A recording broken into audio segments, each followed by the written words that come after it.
नमस्कार दोस्तों, स्वागत है आपका आपके अपने ऑनलाइन वे डिजिटल प्लेटफॉर्म वेदांत क्लासेज में। साथियों, पीछे आपको एक बड़ी सी स्लाइड दिखाई दे रही है। साफ साफ आपको दिखाई दे रहा है कि ये कौन है, इसके बारे में हमारी जो चर्चा रहने वाली है वो रहने वाली है। ये है साथियों, कौन है? महाराणा प्रताप। महाराणा प्रताप। अपनी यही क्लास चल रही है, इसी क्लास को हम आज कंटिन्यू करेंगे। हल्दी घाटी युद्ध के बारे में आज जो चर्चा रहेगी वो हल्दी घाटी युद्ध को लेकर रहेगी। इससे पहले मैं कुछ आपको जो चीज़ें पिछली क्लास में हुई उसको क्लियर करवाना चाहूँगा। तो कुछ बातें थी वो हमने पढ़ी, कौन कौन सी बातें पढ़ी वो हम देखेंगे। देखना साथियों, अच्छे से स्लाइड को देखना है। चर्चा और जो ये क्लास रहेगी विशेष रूप महाराणा प्रताप के ऊपर रहेगी। मैं उन शासक की सारी बातें आपके साथ शेयर करना चाहूँगा जो राजस्थान के या राजपुताने के एकमात्र ऐसे स्वाभिमानी राजा थे जो किसी के आगे झुके नहीं। मेवाड़ रियासत पढ़ रहे हैं तो सीधी सी बात है कि भाई मेवाड़ रियासत के शासक है। इनसे पहले इनके भाई जगमाल को शासक बना दिया जाता है के पिता उदय सिंह जी द्वारा। राणा सांगा के ये पोते हैं। 1540 9 मई 1540 को इनका जन्म होता है। जयंत्या बाई इनके माता जी का नाम था। और अजब देव पंवार कौन थे? इनके पत्नी थे। अमर सिंह जी इनके पुत्र थे। ये जो अपनी चर्चा थी ये हमने कल कर ली। कौन कौन सी चर्चा की? मैंने लास्ट में जाते जाते एक चीज आपको क्लियर करवाई थी कि भाई साहब, तो अकबर है। कौन? अकबर। अकबर द्वारा महाराणा प्रताप के लिए शांति अभियान, ये दूत कौन कौन से भेजे गए? भाई, अकबर क्या चाहता था कि बिना युद्ध किसी भी प्रकार का युद्ध नहीं लड़े और क्या कर ले, राणा प्रताप से समझौता कर ले, संधि कर ले। तब अकबर ने 4 शांति दूत भेजे थे। कितने दूत साथियों? 4। कितने शांति दूत होंगे? 4 होंगे। 4 कौन कौन से होंगे? जम्मा भट्टो से हमने याद किया था। जम्मा भट्टो, इनका राज्य अभिषेक के बारे में चर्चा की थी कि भाई साहब देखना जरा, 1 मिनट। इससे पहले मैं थोड़ी एक चीज आपको क्लियर करवा दूं कि हमने राज्य अभिषेक के बारे में चर्चा की कि जो पुत्र या उत्तराधिकारी दाह संस्कार में नहीं जाएगा जो राजा बनेगा। राणा प्रताप राजा थे ही नहीं। ज्येष्ठता के आधार पर राणा प्रताप कौन थे? राजा थे। जबकि राजा उदय सिंह जी ने उनकी भटियाणी रानी धीरबाई के प्रभाव में आकर, जो उनकी स्वीट हार्ट थे, उनके प्रभाव में आकर उनके ही पुत्र जगमाल को क्या बना देते? राजा बना देते। तब जब गोगुंदा में उदय सिंह जी का क्या हो रहा था? राज्यभिषेक हो रहा था। सॉरी, उदय सिंह जी का दाह संस्कार हो रहा था, अंतिम संस्कार हो रहा था। तब वहां के सरदारों द्वारा बोला गया कि भाई साहब, सेलुम्बर वाले चुंडावतों को इतना राइट्स है कि वो क्या करते हैं, राजा बनवाते हैं। पूरा पूरा योगदान किसका है? सेलुम्बर वाले चुंडावतों का है। फिर आप इन महान व्यक्ति को राजा क्यों नहीं बना रहे? सोचने वाला विषय था। ठीक है भाई साहब। तब कृष्णदास चुंडावत ने राज्यभिषेक किया, या फिर मैं इस बात को यूं बोल सकता हूं कि तलवार बांधी। क्या बांधी? तलवार बांधी। तो ये बातें हमने की। अगर पूछ ले कि राज्यभिषेक के बारे में पूछ ले कि राणा प्रताप का राज्यभिषेक कितनी बार हुआ, आप बता देना। सीधे सीधे 2 बार हुआ। कब कब हुआ भाई साहब, ये भी हम चर्चा करेंगे। एक होता है प्रथम बार गोगुंदा में। कहां होता है? गोगुंदा में। कब होता है? 1572 को ही होता है। ठीक है। गोगुंदा में किसके द्वारा तलवार बांधी गई? कृष्णदास चुंडावत द्वारा बांधी गई। कृष्णदास चुंडावत द्वारा क्या बांधी गई? तलवार बांधी गई। या फिर राज्याभिषेक किया गया, बांधी गई। दूसरी बार भाई, एक तो अंतिम संस्कार में जा रहे हैं, शमशान में ही एक राज्याभिषेक हुआ। राणा प्रताप ये चाहेंगे यार कि ये कौन सी बात हुई, मैं राजा बनना हूं, ज्येष्ठता के आधार पर भी मैं ही राजा हूं। अब मुझे क्या यार, कोई पार्टी शार्टी नहीं, कुछ भी नहीं, और मुझे गोगुंदा में ही राजा बना दिया। कुछ जश्न होने चाहिए, डिस्को विस्को होने चाहिए। नगाड़ों पर नाच गाना होने चाहिए। तो यथावत अगर क्वेश्चन आ जाए कि राणा प्रताप या महाराणा प्रताप का यथावत राज्याभिषेक कब हुआ और कहाँ हुआ, तो आप सीधे सीधे राइटिंग से बताना, रुगिष्टिया मत खाना, और बता देना कि कहाँ हुआ था। कुंभलगढ़ में हुआ। कुंभलगढ़ में क्या हुआ? राज्याभिषेक हुआ। कब होता है साथियों? 1572 में ही होता है। किस प्रकार का ये राज्याभिषेक हुआ था? यथावत हुआ था। यथावत का मतलब बिल्कुल शांतिपूर्वक रूप से। अब देखो, जब किसी महान शासक का राज्याभिषेक होगा तो आसपास के मेहमानों, अतिथियों को बुलाया जाएगा, आसपास के शासकों को बुलाया जाएगा, राजस्थान के संपूर्ण रियासत के जो शासक हुए थे उनको बुलाया जाएगा। आज भी देख लो भाई साहब, अगर पीएम या प्रधानमंत्री या सीएम कोई बन रहा है, जब उनका शपथ समारोह होता है तब आसपास के सीएम को या फिर प्रधानमंत्री लोगों को बुलाया जाता है। उसी प्रकार कुंभलगढ़ में जब यथावत रूप से दूसरी बार, कब होता है ये? सेकंड बार जब राज्याभिषेक हुआ, तो एक बात का ध्यान रखना कि इनके राज्याभिषेक में कौन कौन आए थे। तो एक शासक है, उनका नाम आपको याद रखना है। कौन आते हैं राज्याभिषेक में? रावचंद्र सेन आते हैं। कौन आते हैं? रावचंद्र सेन। तो शासक कहां के थे उस समय? मारवाड़ के थे। मारवाड़ से कौन आता है? रावचंद्र सेन। कौन सी सेरेमनी में? राज्याभिषेक वाली जो सेरेमनी चल रही थी उस सेरेमनी में भाग लेते हैं। और संपूर्ण वो शासक भी आते हैं तो क्या है? अकबर के खिलाफ है। अकबर के खिलाफ। हालांकि हमने यह भी पढ़ा है कि भाई साहब, खानवा के युद्ध के बाद तो राजपूतों की भविष्य की नीतियां थी, भाई भविष्य में राजपूतों की जो नीतियां थी वो अकबर के अधीन होते गए। अकबर की अधीनता स्वीकार कर ली। कुछ कुछ रियासतों, कुछ राजवंशों ने वैवाहिक संबंध स्थापित कर लिए। तो वो लोग तो सीधे सीधे मैं इस बात को इस प्रकार से आपके सामने पेश कर सकता हूं, जो अकबर के चमचियां हैं उन चमचों को थोड़ी बुलाया जाएगा। अकबर के चमचों को नहीं बुलाया जाएगा तो राणा प्रताप किनको बुलाएगा? या फिर उनके राज्याभिषेक में कौन आएंगे? वही लोग आएंगे तो क्या है, स्वाभिमानी राजा थे या फिर अकबर की अधीनता स्वीकार नहीं करना चाहते थे। उन राजाओं ने भाग लिया। उनमें एक महत्वपूर्ण नाम मिलता है रावचंद्र सेन का। कौन से सेन का? रावचंद्र सेन का।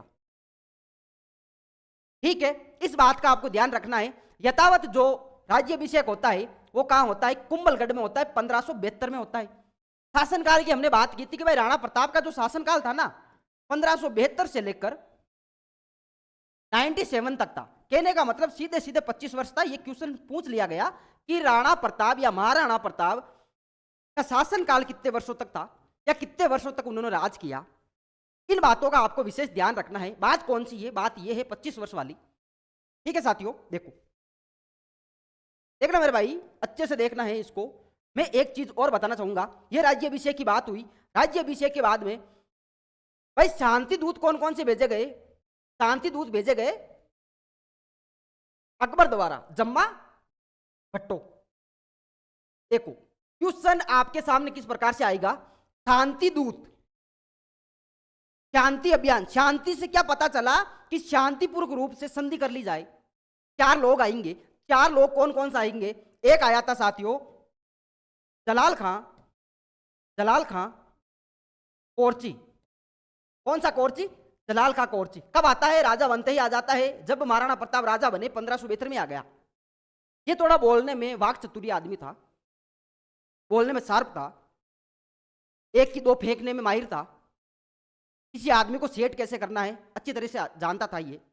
अकबर सोचता है कि यार किसको भेजा जाए अकबर के पास, सॉरी महाराणा प्रताप के पास, कि महाराणा प्रताप मेरी क्या कर ले, अधीनता स्वीकार कर ले। तब जलाल खां जैसे ही राजा बनते हैं प्रताप 72 में, 1-2 महीने बाद आ गया और आके बोलता है कि साहब आप क्या करो, अकबर जी की अधीनता स्वीकार कर लो या फिर साथ में मिलकर राज करो, साथ में मिल जाओ इनके और राज करो। आपके राजपूत भाई लोग मान सिंह जी हो गए, भारमल जी हो गए, वो तो मिले हुए ही है। और जब आप अकबर ने नागौर दरबार लगाया तो लगभग राजा तो इनके अधीन हो ही गए। तो आप फिर ये क्यों कर रहे हो ऐसा? आप क्या करो, साथ मिल जाओ और साथ मिलकर क्या करेंगे, राज करेंगे। महाराणा प्रताप ये कभी नहीं चाहते थे कि मैं किसी के अधीन कार्य करूं। ठीक है, मेरे इस राजपूताने की धरती के वो वीर पुरुष जिन्होंने अकबर की अधीनता स्वीकार कर ली, वो उनका दोष रहा होगा, उनकी कोई परिस्थितियां रही होगी। मैं उनको बुरा भला नहीं कहूंगा कि भाई साहब उन्होंने ऐसा क्यों किया, वैवाहिक संबंध तक स्थापित कर लिए, मैं उनके बारे में कुछ भला बुरा नहीं कहूंगा। लेकिन मैं ये बात जरूर बोलूंगा कि मैं आज करूं ना कल, 100 बातों की एक बात, मैं कभी भी अकबर की अधीनता स्वीकार नहीं कर सकता, या फिर इनके अंडर काम नहीं कर सकता, या फिर इनके साथ मिलकर राज, जो मेरे खून में ही नहीं है। मेरे दादा परदादा ने आपके दादा परदादाओं को अच्छे ढंग से पीटा, ठीक है हार गए, वो हमारे युद्ध का परिणाम इस प्रकार से रहा, ठीक है हार गए, वो इतना दुख नहीं है। लेकिन मेरे दादा परदादा, मेरे खून में ऐसा है ही नहीं कि मैं अधीनता स्वीकार कर लूं। मैं अपने स्वाभिमान के साथ किसी भी प्रकार का कॉम्प्रो नहीं कर सकता। ये बात बोलकर जलाल खां को वापस भेज देते हैं। जैसे जलाल खां अकबर के पास जाता है, अकबर बोलता है कि क्या खबर लेके आए हो। जलाल खां बोलता है कि साहब बात ऐसी है बादशाह साहब, किसी भी परिस्थिति में मेरे लाख मनाने पर, मेरे लाख झूठ बोलने पर, अच्छे अच्छे छमके लगाने पर, एक के दो लगाने पर भी महाराणा प्रताप संधि करने के लिए तैयार नहीं है। और आपको पता है भाई, मैं वाक चातुरी हूं, मैंने कैसे कैसे उनको गेला बनाया, पागल बनाया, लेकिन वो किसी भी परिस्थिति में मानने को तैयार नहीं है। ठीक है, तब अकबर ने सोचा कि यार ये है मुगल, मुगल से राजपूत माना नहीं, अब क्या करते, राजपूत के सामने राजपूत को खड़ा कर देते। किसको खड़ा कर देते, तो मान सिंह कौन है, कच्छावा वंश का शासक है, या भारमल जी का पोता है, भगवान दास का पुत्र है, आने वाले टाइम में राजा ये भी बनेगा। जब हम आमेर का इतिहास पढ़ेंगे, कच्छावा का इतिहास पढ़ेंगे, तो इनके बारे में अच्छे से पढ़ेंगे। तो मान सिंह जी राजपूत है, राजपूत के सामने क्या कर दिया जाए, राजपूत को खड़ा कर दिया जाए। ठीक है, ये दिमाग लगाया किसने, अकबर ने। किसको भेज दिया, मान सिंह जी को।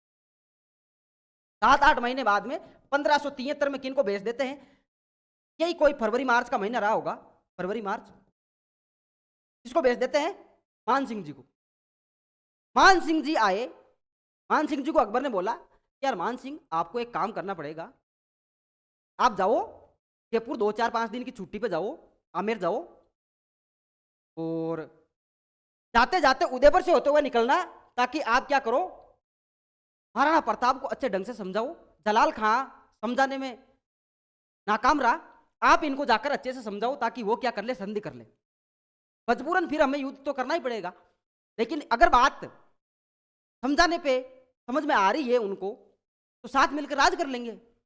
मान सिंह जी आए भाई साहब, उधर महाराणा प्रताप कोई कम थोड़ी थे। तो महाराणा प्रताप को जैसे ही पता चला कि मान सिंह जी एक शांति दूत के रूप में आ रहे हैं, जलाल खां या जलाल खां के बाद में मान सिंह जी आ रहे हैं, अकबर खुद नहीं आ रहा, तो मैं खुद नहीं जाऊंगा, मैं किसको भेज देता हूं, अपने पुत्र को भेज देता हूं।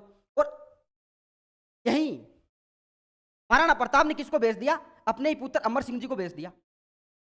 किनको भेज दिया, अमर सिंह जी को भेज दिया कि अमर सिंह तू जा, मान सिंह जी वार्तालाप कर उदयपुर में ही, उदय सागर झील के पास में ये मीटिंग होती है उनकी, खाना वाना टेबले वेबले सजाई जाती है। मान सिंह जी 1 घंटे पहले आकर बैठ गए, लेकिन अमर सिंह थोड़ा होशियार आदमी था, चतुर आदमी था, तो ठीक है आप आए हो, मैं भी आऊंगा। 1 घंटे बाद में कौन आता है, अमर सिंह जी। इस बात से गुस्सा तो मान सिंह वैसे ही हो गए कि यार मैं हिंदुस्तान के बादशाह का प्रमुख आदमी, मेरा ओहदा वहां पर, मेरी वाह वाह वाह वाह होती है, और ये मुझे रोज में रो नहीं रहा, गीत में गा नहीं रहा, ये मुझे कुछ नहीं मान रहा, और मुझे वेट करवा रहा है। 1 घंटे बाद में ये आया है। तब मान सिंह जी बोलते हैं कि आपके पिताजी क्यों नहीं आए। बोले पिताजी बिजी है, पिताजी छोटे मोटे काम नहीं करते, पिताजी नहीं आएंगे, पापा भी बिजी है। ठीक है आप आ गए, मैं आ गया, बोलो क्या बात है। भाई बात है जो बात कर लेते हैं। तब बोला कि आपके पिताजी को जाकर बोलना मान सिंह आया है। तो इन्होंने बोला तो भाई तो क्या करे, मान सिंह आया तो इधर मैं भी तो अमर सिंह हूं, और अमर सिंह मान सिंह से कम तो नहीं है। तब मान सिंह जी बोलते हैं कि देखो साहब, 100 बातों की एक बात है, जो जलाल खान चिपकाया के गया था वो की वही बातें इन्होंने बोल दी।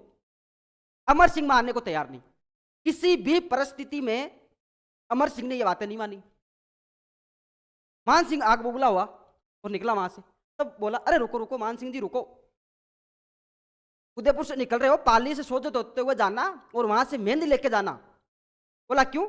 आपकी बुआ जी के लिए। अब और गुस्सा हो गया, फिर थोड़ा और आगे बढ़ा, 1-2 कदम बढ़ाए, फिर मान सिंह जी ने, सॉरी अमर सिंह जी ने वापस छेड़ लिया उनको, टोंट मार दिया। अरे रुको तो सही मान सा रुको, आप कहां जा रहे हो? सोजत से मेहंदी लेके जाना भूलना मत। और पुपोसा को बोल देना, आपके पुपोसा है ना वहां, अकबर के बारे में बोला कि आपके पुपोसा को बोलना जो बात करनी है मैदान में आके कर ले। किसी भी परिस्थिति में मैं और मेरे पिताजी, या मेरे पिताजी और मैं और संपूर्ण मेवाड़ किसी भी परिस्थिति में झुकेंगे नहीं। ठीक है भाई साहब, यह गया आग बबूला होता हुआ। जो अब तो ठीक है, अब तो जो होगा मैदान के अंदर देख लेंगे। गया किसके पास? अकबर के पास। अकबर ने बोला कि यार तुझे बोला गया कि आमेर 2-3 दिन रुक के आ जाना, तेरे लुगाई टाबर तुझे उड़ीक रहे हैं या वेट कर रहे हैं तेरा, 2-3 दिन चला जा, और तू वापस मेरे ही पास आ गया, क्या खुशखबरी लेके आया है क्या? बोला कोई खुशखबरी नहीं है, वो अमर सिंह आया था, मुझे ऐसा ऐसा बोला उसने, मुझे आप सेना दे दो, मैं अभी जाके उसको बता दूंगा। बोला बलती बलती मत खा, थोड़ा ठंडा करके खा। तब अकबर किसको भेजता है तीसरा दूत के रूप में? भगवंत दास को भेजता है। कौन से दास को? भगवंत दास को।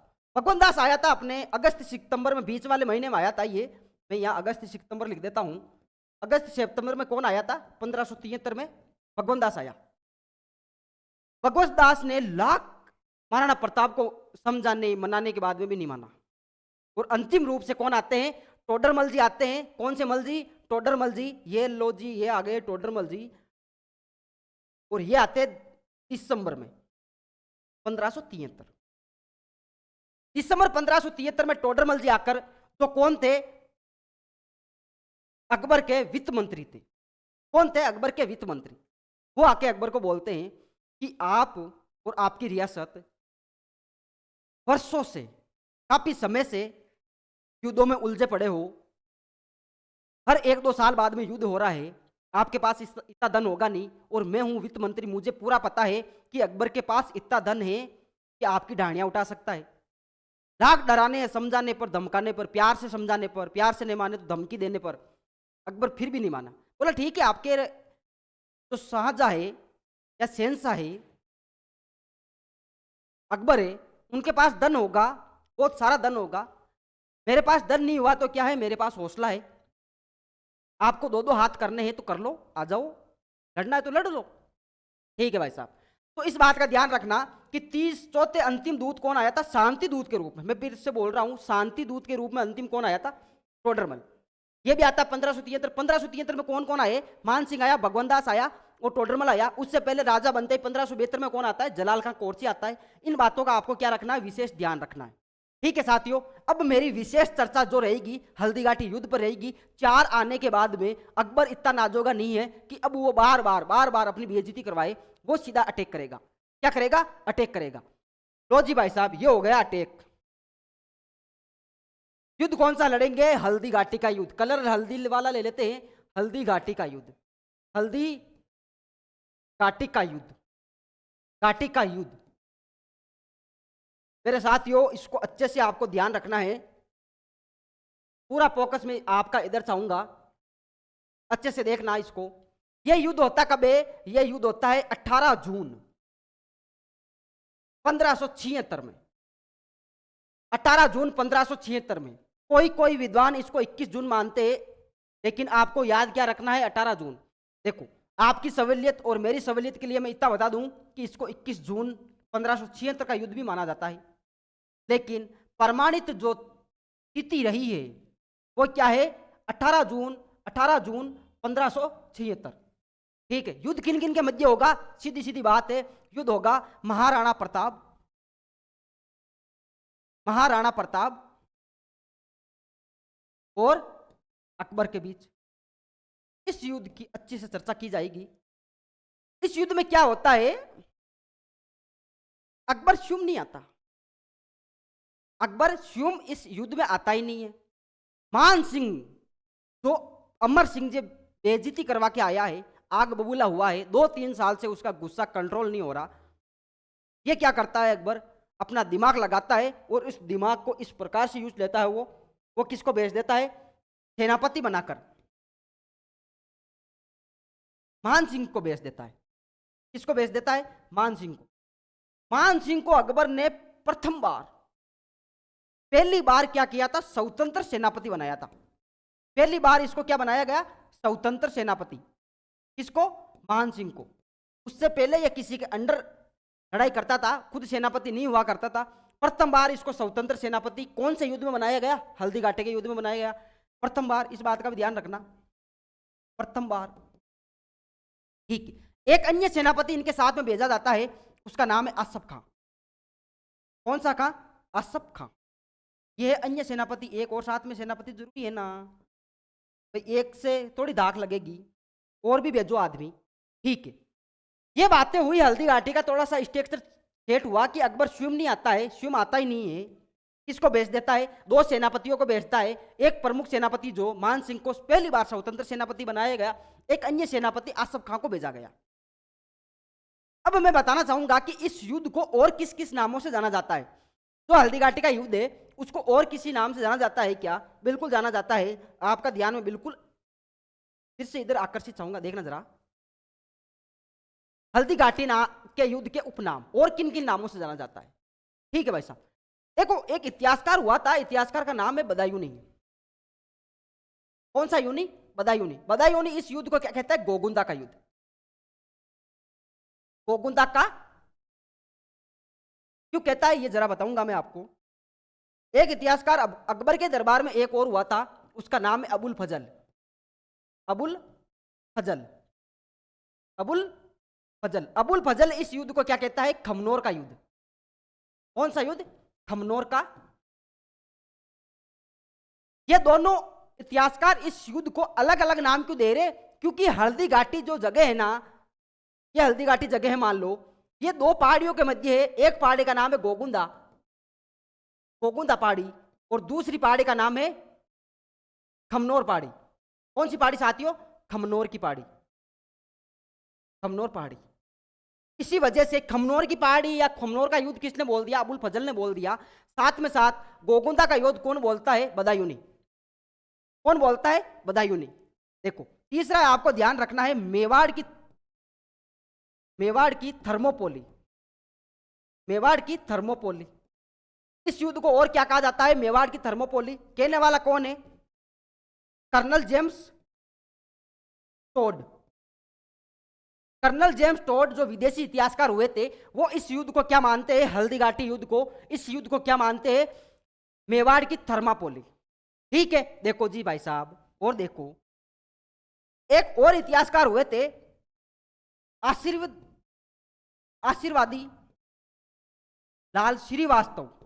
लाल श्रीवास्तव, आशीर्वादी लाल श्रीवास्तव क्या मानते हैं कि ये जो युद्ध है, कौन सा, हल्दी घाटी का युद्ध, वो कौन सा युद्ध है, बादशाह बाग का युद्ध, बादशाह बाग का युद्ध, बादशाह बाग का युद्ध। बादशाह बाग वहीं एक जगह थी, उसी जगह के नाम पर उन्होंने क्या बोल दिया, बादशाह बाग। जिस प्रकार से गोगुंदा पहाड़ी है, गोगुंदा एक जगह है, बदायूं ने कह के निकल गया, खमनोर पहाड़ी की वजह से खमनोर का युद्ध अबुल फजल कह के निकल गया, और मेवाड़ की जो थर्मोपोली है वो कौन कहता है, कर्नल जेम्स टोड। देखो इस युद्ध को और किस किन नामों से जाना जाता है ये भी बताऊंगा, और भी अन्य नाम है इसके। इसको बनास का युद्ध भी कहा जाता है। कौन सा युद्ध, बनास का युद्ध।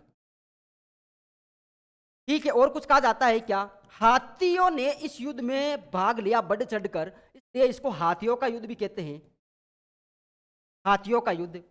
इसको रक्त तलाई का युद्ध कहते हैं या रक्त लाई का युद्ध कहते हैं। और किस युद्ध के नाम से जाना जाता है, रक्त लाई का युद्ध, लाई का।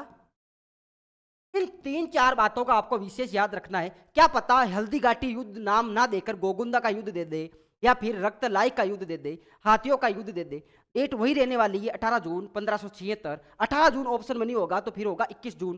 ठीक है, दोनों ही अगर ऑप्शन में हो तो फिर सर्वमान्य जो तिथि है वो कौन सी रहने वाली है साथियों, 18 जून।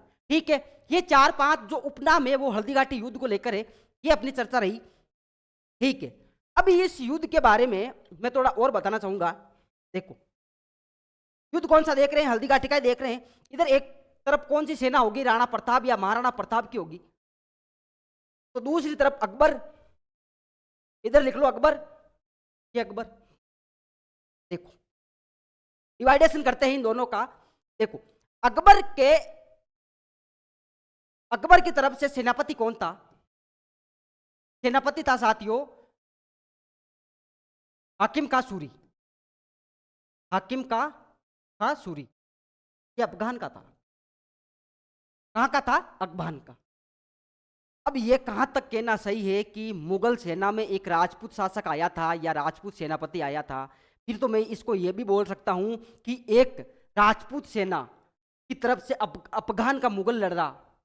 अफगान का कौन लड़ रहा है, मुगल लड़ रहा है। इतिहासकारों ने इस युद्ध को इस प्रकार से बताया है कि इस युद्ध का कोई निर्णय नहीं रहा, या फिर यहां तक कहीं कहीं इतिहासकारों ने बोल दिया है इस युद्ध में महाराणा प्रताप हारे थे।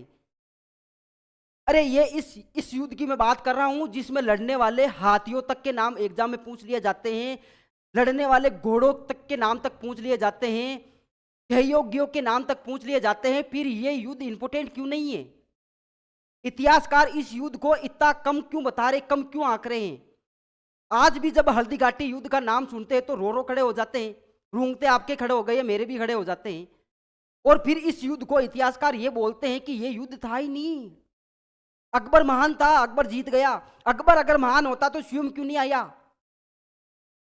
अकबर अगर इस युद्ध के अकॉर्डिंग महान इतिहासकारों ने बताया है तो फिर खुद आ जाता।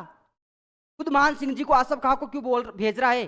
फिर इतिहासकार एक तरफ ये लिखते हैं कि अकबर की जो संगठन बनाने की नीति है वो देख लो। अरे भाई साहब, फिर महाराणा प्रताप की भी देख लो। महाराणा प्रताप में अगर इतनी योग्यता नहीं होती, संगठन बनाने की शक्ति नहीं होती, वो कुशलता उनके अंदर, वो निपुणता उनके अंदर नहीं होती, तो फिर हाकिम का सूरी जैसे लोगों को, जो अफगान का था, मेवाड़ कहां, मेवाड़ से अफगान कहां, वहां का था, तो फिर आप हाकिम का सूरी को क्यों नहीं पढ़ रहे? फिर महाराणा प्रताप को इतना कम क्यों आंक रहे हो और अकबर को इतना महान क्यों बता रहे हो? कवि है, कवि ने कल्पना कर ली। हम और आप इन बातों को क्यों स्वीकार नहीं कर पाते कि यह युद्ध राजस्थान का सबसे महत्वपूर्ण युद्ध था। इसमें लड़ने वाले घोड़ों, जो चेतक की हम बात करेंगे, इसमें लड़ने वाले हाथियों तक के क्वेश्चन एग्जाम में पूछ लिए जाते हैं। फिर ये युद्ध कमजोर कैसे है? इस युद्ध के बारे में इतिहासकार ये बोल देते हैं कि भाई साहब इस युद्ध का तो कोई परिणाम ही नहीं रहा, महाराणा प्रताप सेना को छोड़कर ही निकल गए। तो फिर इस युद्ध की ये झूठ कथाएं क्यों फैलाई गई? इतिहासकार इतने, मतलब मैं बोल सकता हूं कि इतिहासकारों ने ये क्यों सोच लिया कि ये युद्ध राजस्थान का इंपोर्टेंट है ही नहीं।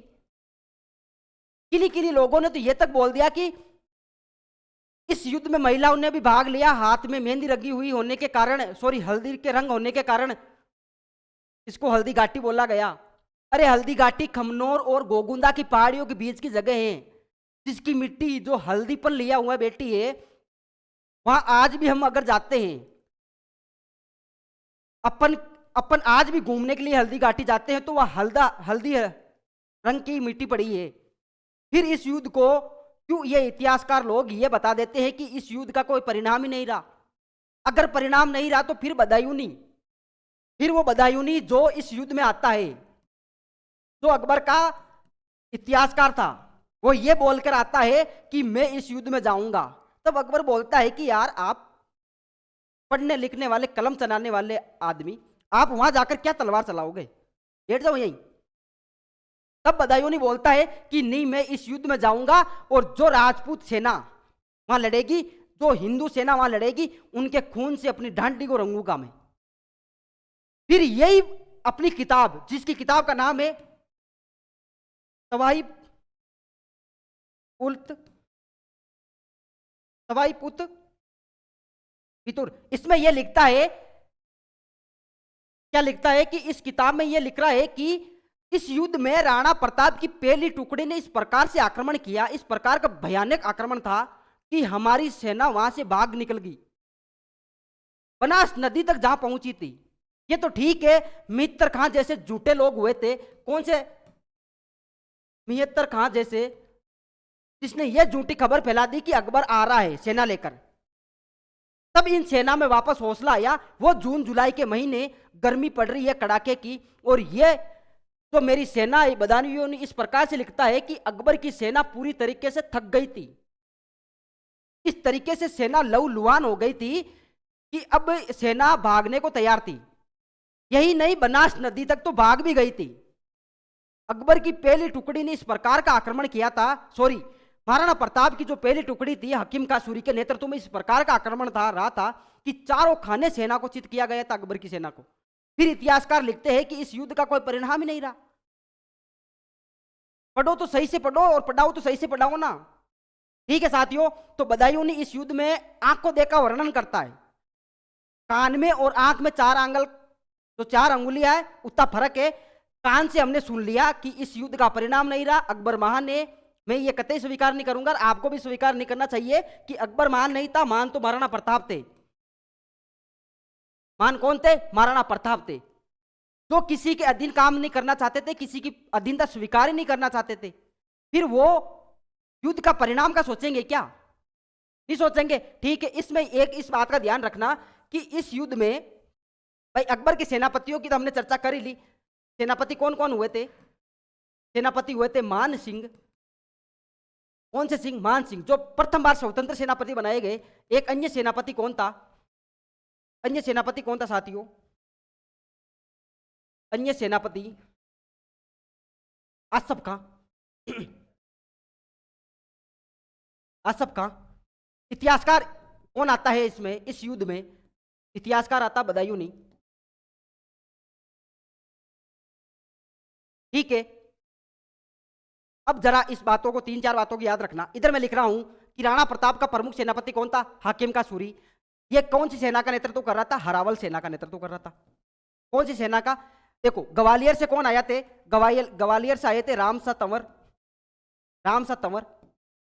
और कौन आया था? भीलों का मुखिया था पूंजा, वो आया था। पूंजा भील आए थे इसमें, तो अपनी भील सेना लेकर आ रहे हैं।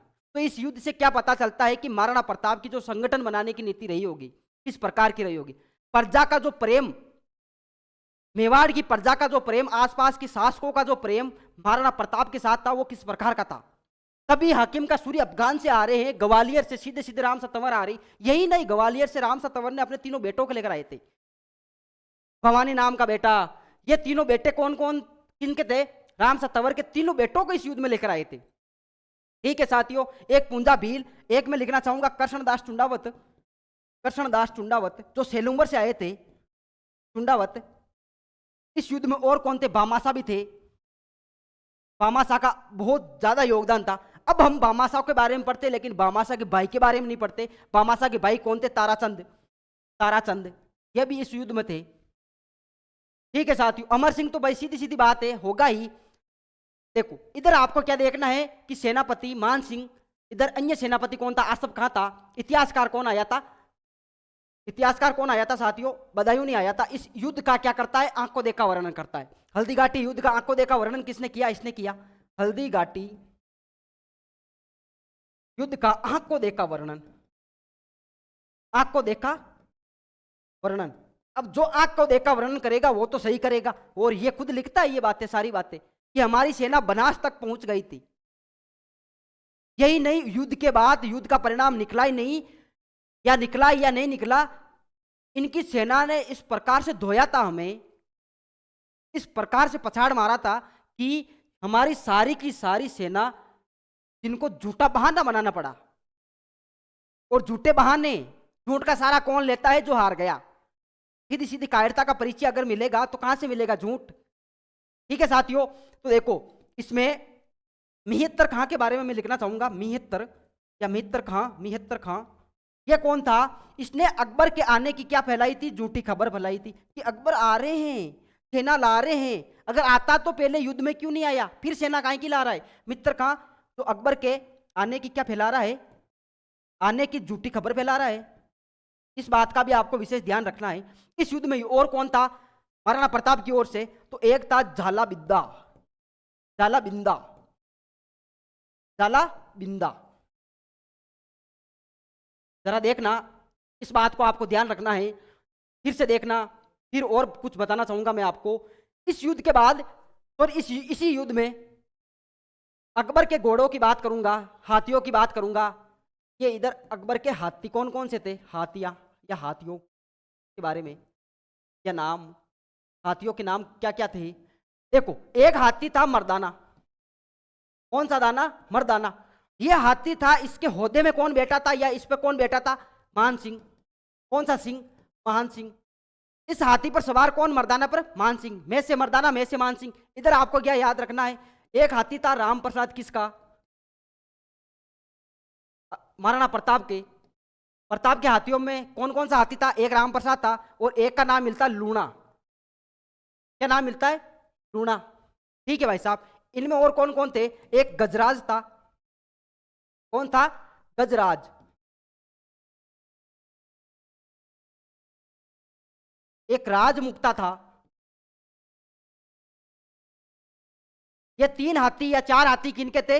अकबर के थे। जबकि राम प्रसाद और लूणा जो हाथी किनके थे? महाराणा प्रताप के। महाराणा प्रताप का घोड़ा कौन सा है? चेतक। अगर पूछ ले कि ये कौन सी नस्ल का घोड़ा था, आप ये बता देना ये कांटियावाड़ी, कांटियावाड़ी नस्ल का घोड़ा था, नस्ल का घोड़ा था। अगर पूछ ले कि ये घोड़ा जब युद्ध करते हुए इस मर्दाना की मतलब सूंड पर पैर रख के, सूंड पर चेतक ने पैर रख दिए थे और महाराणा प्रताप उस चेतक पर सवार थे और इस मान सिंह के ऊपर क्या किसका वार किया गया? भाले का वार किया गया। और जब भाले का वार किया गया, भाले से वार किया गया, तब मान सिंह जी कहां जाते? जो जिस होदे में बैठे थे उसी में छुप जाते। नहीं तो मान सिंह जी की कहानी का दी एंड तो इतनी सीरी तो इसी समय हो जाता। ठीक है।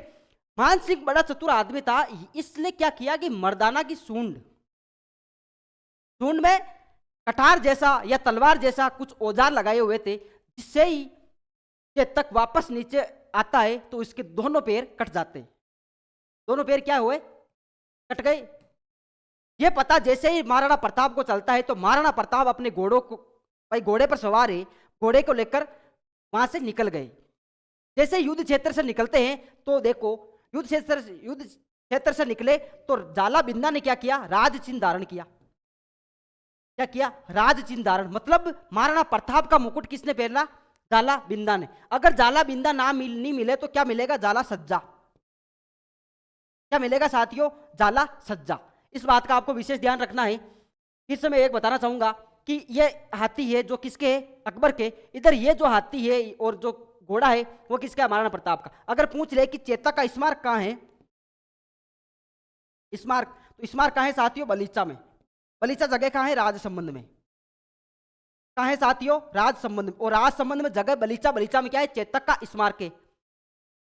ठीक है। ये इनके हाथी हो गए। झूठी खबर फैलाने वाला कौन था? मेहतर कहां था? मेहतर खान ने यहां तक बोल दिया था कि अकबर आ रहा है, अकबर सेना लेकर आ रहा है, सेना भागो मत आ बार। इसको पता था और बदायूं को खुद को पता था, अगर सेना निकल गई, अगर पूरी सेना डर के मारे निकल गई, फिर यह युद्ध पूरी तरीके से राणा प्रताप के अंडर में होगा। जैसे ही राणा प्रताप वहां से निकले तो झालाबिंदा या झाला सज्जा ने क्या कर लिया? उनका राज चिन्ह या मुकुट धारण कर लिया। ठीक है साथियों, देखना जरा।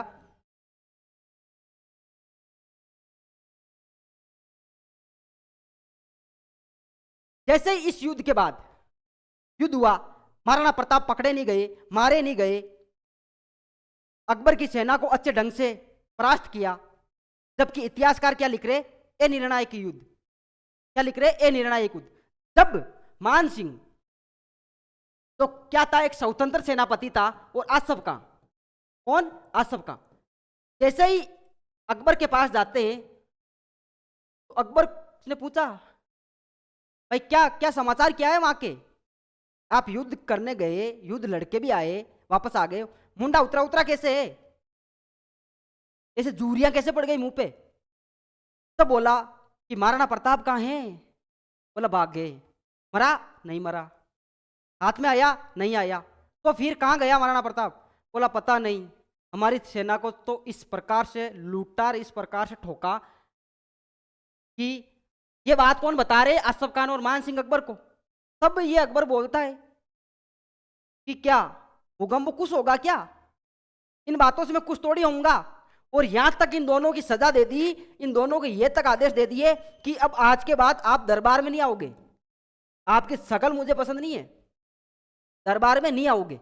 ये बात अकबर बोल रहा है इनको बदायूनी के अनुसार, तो आंख को देखा वर्णन कर रहा है। फिर ये युद्ध में अकबर महान कैसे हुआ? कौन शासक है जो अपने सेनापतियों को, जो युद्ध जीत के आए, क्या करके आए? युद्ध जीत के आए और फिर उनको दरबार में नहीं आने तक की सजा दे दी। इसका सीधा सीधा मतलब है इस युद्ध में अच्छी तरीके से पिटाई हुई, ये युद्ध अच्छे ढंग से हारे थे ये। ठीक है, कवि ने कल्पना कर दी, इतिहासकारों ने लिख दिया, वो बातें समझ में आती है, लेकिन इतनी भी कल्पना नहीं करनी चाहिए कि इन कल्पनाओं को हम सुनकर, इन बातों जो ये बातें हो रही है उससे हमारा दिल जले कि यार नहीं, ये युद्ध जो हल्दी घाटी का युद्ध था, इससे बहुत सारी प्रेरणा मिलती है कि कम सेना, एक कम सेना, जिस सेना में अकबर के पास 5000, बदायूनी के अनुसार 5000 सेना थी, और इधर 3000 सेना किसके पास थी? महाराणा प्रताप के पास। कौन लिखता है ये बातें? बदायूनी लिखता है। और फिर इन कम संसाधनों में, सीमित साधन, कम संसाधन और कम सेना में, तो एक एक वीर योद्धा अच्छे ढंग से इन 5000 का सामना कर रहा है, फिर अकबर मान कैसे हुआ? ठीक है साथियों, लेकिन जो किताबों में लिखा हुआ है, जो गाइडें बोलेगी वो उसकी मुख जबानी, इतिहासकारों की मुख जबानी लिखनी पड़ेगी या बोलना पड़ेगा। फिर तो इसको यही कह दो कि भाई कर्नल जेम्स टोड तो पागल था, तो विदेशी था, पागल था, फिर इसने थर्मोपोली कह दी। पागल थोड़ी था जिसने ऐसे ही इस युद्ध को थर्मोपोली कह दिया। मेवाड़ का थर्मोपोली ऐसे ही किसी युद्ध को थोड़ी बोला जाएगा। कुछ ना कुछ इस युद्ध में रहा होगा, जिसके हाथियों की चर्चा चलती है, घोड़ों की चर्चा चलती है, इनसे जुड़े हुए सारे लोगों की चर्चा चलती है। यह युद्ध किसी भी प्रकार से या किसी भी स्थिति में अकबर के अधीन नहीं हुआ, अकबर के पक्ष में ये युद्ध नहीं हुआ। अगर उसके पक्ष में हो गया होता तो फिर मान सिंह और आसफ खां को उस प्रकार की सजा क्यों मिली कि आपको दरबार में नहीं आना, आपके मुंडा ही नहीं देखना है, भाग जाओ यहां से। उल्टे दो दो थप्पड़े मार के भेजा था, निकलो यहां से, निकल जाओ, मेरे दरबार में मत आओ आप लोग। अगर ये जीत के जाते अकबर खुश होता ना? कौन सा शासक है जो इस प्रकार की सजा देता? ठीक है साथियों, ये युद्ध हल्दी घाटी का युद्ध था। इस युद्ध के बाद महाराणा प्रताप निकल जाते हैं और उसके बाद महाराणा प्रताप के ऊपर जो और अकबर द्वारा लगाए गए अभियान, चलाए गए अभियान, कौन कौन से और युद्ध होते हैं, वो हम अगले वाले क्लास में डिस्कशन करेंगे। ठीक है साथियों, जय हिंद, जय भारत।